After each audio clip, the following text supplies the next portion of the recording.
बिहार में पिछले 3 दिनों में भागलपुर, बांका और मधेपुरा में 30 से अधिक लोगों की हुई मौत के बाद कई सवाल उठ रहे हैं। संदेहास्पद परिस्थिति में हुई मौत में सभी लोगों में पेट दर्द, उल्टी और दिल की धड़कन बढ़ने की शिकायत मिली थी। कई मामलों में परिजनों ने जहरीली शराब से मौत की बात कही थी, लेकिन इस बीच इस पूरे मामले में बिहार पुलिस मुख्यालय डैमेज कंट्रोल में जुट गया है। बिहार पुलिस मुख्यालय ने भागलपुर और बांका के डीएम और एसपी की ज्वाइंट रिपोर्ट का हवाला दिया है। इन दोनों ज्वाइंट रिपोर्ट में परिजनों से बातचीत और जांच के बाद प्रथम दृष्टया जहरीली शराब से मौत की बात से इनकार किया गया है। बिहार में पिछले 3 दिनों में 30 से अधिक लोगों की मौत से खलबली मची हुई है। भागलपुर, बांका और मधेपुरा में तकरीबन 37 लोगों की संदेहास्पद परिस्थितियों में मौत हो गई है और इन सभी मौतों में एक ही लक्षण देखने को मिले थे। सभी के पेट में दर्द था, इसके अलावा दिल की धड़कन बढ़ी हुई थी और उल्टी भी हो रही थी। कई तरह के सवाल सामने आए और जो प्राइमा फेसी बात सामने आई है उसके अनुसार इन सभी लोगों की मौत जहरीली शराब से हुई है। लेकिन इस पूरे मामले में एक नया मोड़ आ गया है। बिहार पुलिस मुख्यालय ने भागलपुर और बांका इन 2 जिलों का जो रिपोर्ट है उसको सार्वजनिक किया है, जो मद्य निषेध विभाग के अपर मुख्य सचिव को लिखा गया है इन दोनों जिलों के एसपी और डीएम की तरफ से।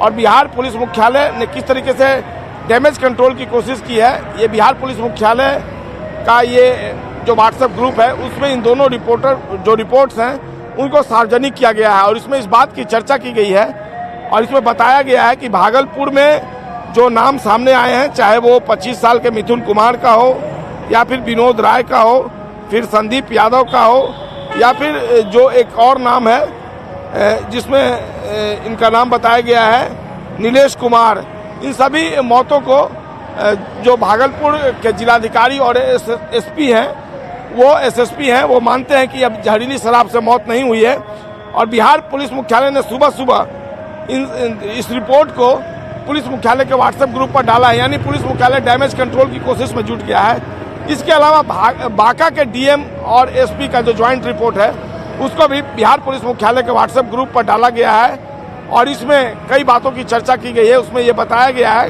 तकरीबन 9 लोगों के नाम दिए गए हैं और इसमें इन बातों की चर्चा की गई है कि जैसे रघुनंदन पोद्दार हैं, इसके अलावा दूसरा नाम है जिनका नाम बताया गया है कि राजा तिवारी, इसके अलावा सुमित मेहतर, इसके अलावा कई और नाम है, आशीष सिंह, फिर 5वां नाम है राहुल सिंह।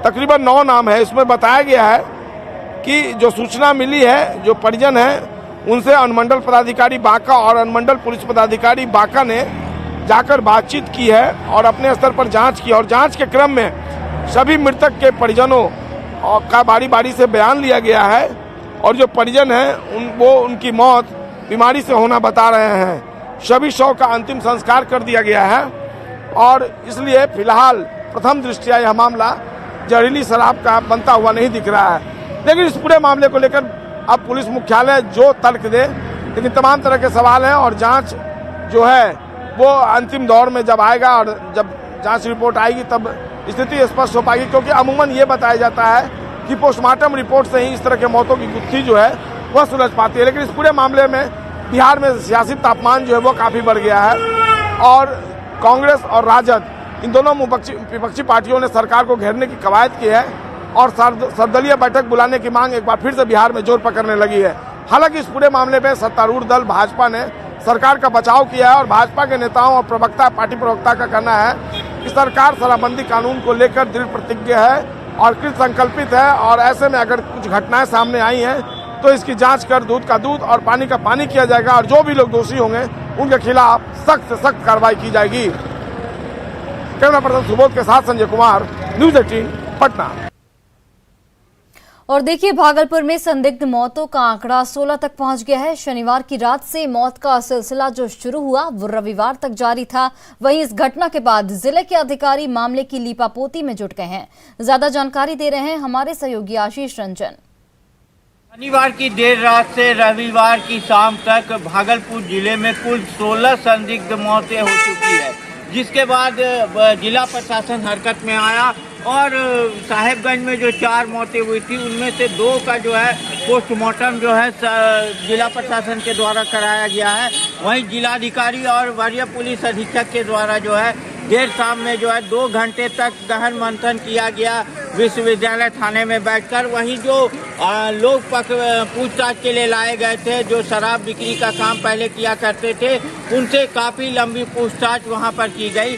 वहीं जिलाधिकारी ने बताया कि अभी तक जो है 2 शवों का पोस्टमार्टम कराया जा रहा है और पोस्टमार्टम रिपोर्ट आने के बाद ही ये कहा जा सकता है कि मौत का आखिर कारण क्या है। वहीं सबसे बड़ा सवाल उठता है कि 16 मौतें हो चुकी है और ये 16 मौतों में लगभग सिम्टम जो है वो एक सा ही नजर आया था।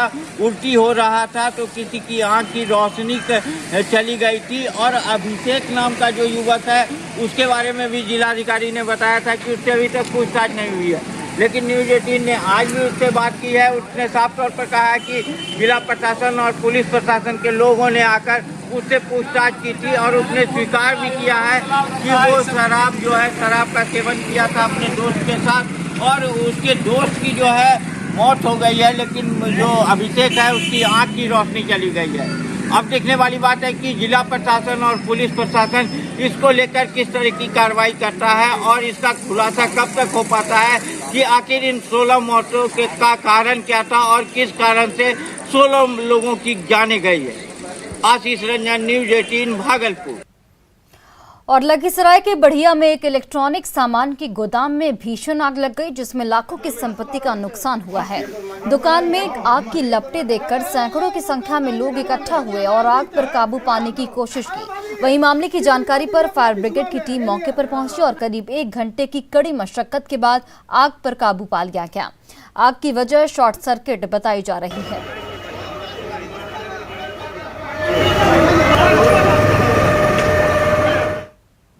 जमीन के मुआवजे की मांग को लेकर मुंगेर में किसान करीब 6 महीने से धरना दे रहे हैं। 4 लेन सड़क के निर्माण के लिए करीब 100 एकड़ जमीन का अधिग्रहण किया गया है।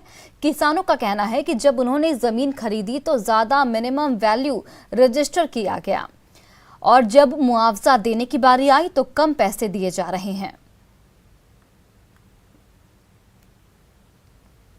मुंगेर से मिर्जा चौकी तक जो 4 लेन के लिए ज़मीन अधिग्रहण की जा रही है, उसी में हम लोग मुआवजा के लिए यहाँ पर रविवार को बैठते हैं। कितना दिन से? लगभग 6 महीने से।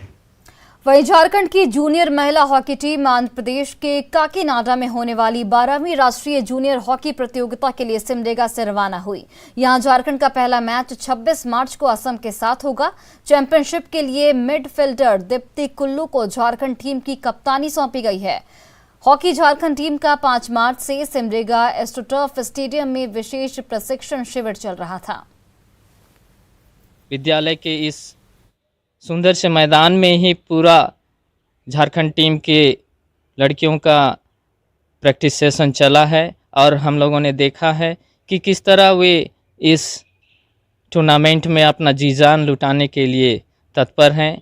और यह भी मैं आपको बता दूं कि इस पूरे 20 सदस्य टीम में 15 सदस्य तो हमारे सिमडेगा के ही हैं।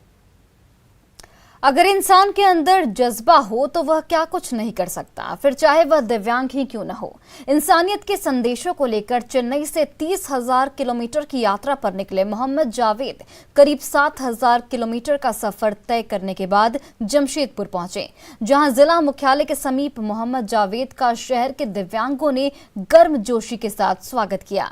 जावेद दोनों पैरों से दिव्यांग हैं, मगर उनके अंदर जज्बे की कोई कमी नहीं है। खासतौर पर डिजाइन की गई गाड़ी से जावेद देश भ्रमण पर निकले हैं। जावेद ने 8 मार्च को अंतर्राष्ट्रीय महिला दिवस के मौके पर अपनी यात्रा का शुभारंभ चेन्नई से किया था और 25 मई को बेंगलुरु में 30,000 किलोमीटर की दूरी तय कर यात्रा का समापन करेंगे। Bring the awareness. So there are 2 things are there. In India, there is no proper first aid which is given to after the accident. So for that, bring that awareness and then proper rehabilitation centers in India. So there is no much rehabilitation centers are there. So because of that, people like us, they don't know how to take care of themselves. Javed जी जो चेन्नई से 8 मार्च को चले हैं महिला दिवस के दिन और भुवनेश्वर से कल शाम को जमशेदपुर पहुंचे हैं। कल इनकी व्यवस्था हमारे दिव्यांग साथी सुशांत जी के द्वारा शाही रेजेंसी होटल में किया गया था आम बागान में। और जैसी इसकी जानकारी मिली, अखिल भारतीय पुरुष सैनिक सेवा परिषद और दिव्यांग ग्रुप के लोग जो जमशेदपुर में हैं और स्थानीय लोग यहाँ पे उनका स्वागत किए। और फिलहाल इस बुलेटिन में बस इतना ही। आप देखते रहिए न्यूज़ 18 बिहार झारखंड।